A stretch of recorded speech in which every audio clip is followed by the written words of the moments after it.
அஸ்ஸலாமு அலைக்கும் வரஹ்மத்துல்லாஹி வரகாத்துஹு.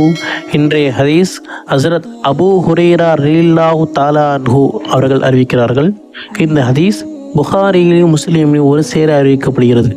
புகாரியில் பின்வருமாறு நபீனா ஸல்லல்லாஹு அலைஹி வஸல்லம் அவர்கள் கூறினார்கள், உங்களில் எவரும் லா யதமன்னயன்ன அஹதுகுமுல் மௌத்த, உங்களில் ஒருவரும் மரணத்தை விரும்ப வேண்டாம். அவர் நல்லவராக இருந்தால் நற்செயலை அதிகமாக செய்யட்டும். அவர் தீயவராக இருந்தால் அவர் செய்த தவறுக்காக பிழை பொறுக்க தேடட்டும்.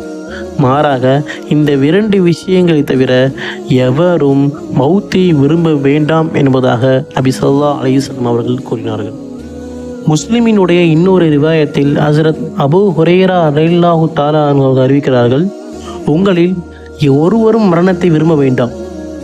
மரணம் வேண்டி அதை பிரார்த்திக்கவும் வேண்டாம்.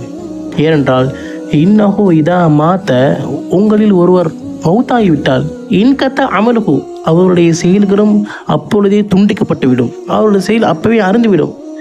வ இன்னஹு லா யஸீதுல் முஃமினீன உம்ருஹு இல்லா கைரன், நிச்சயமாக முஃமினுக்கு அவருடைய வயது நல்ல விஷயத்தை அதிகப்படுத்தும் என்பதாக நாயகம் ஸல்லல்லாஹு அலைஹி வஸல்லம் அவர்கள் மற்றொரு ஹதீஸில் இவ்வாறு கூறினார்கள்.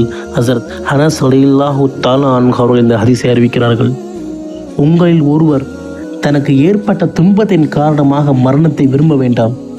அவருக்கு அவசியம் ஏற்பட்டால், மரணம் அவருக்கு வேண்டும் என்பதில் அவசியம் ஏற்பட்டால் அவர் இப்படி கேட்கட்டும், அல்லாஹும் அஹீனி மா கானத்தல் ஹயாத்து ஹைரன் லி, யா அல்லாஹ், உயிர் வாழ்வது எனக்கு சிறப்பாக இருந்தால் என்னை உயிர் வாழச் செய்வாயாக.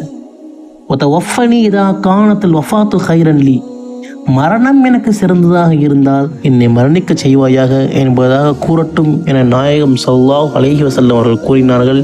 இந்த ஹதீஸ் புகாரியிலும் முஸ்லிமிலும் அறிவிக்கப்படுகிறது. அஸ்ஸலாமு அலைக்கும் வரஹ்மத்துல்லாஹி வபரகாத்துஹு.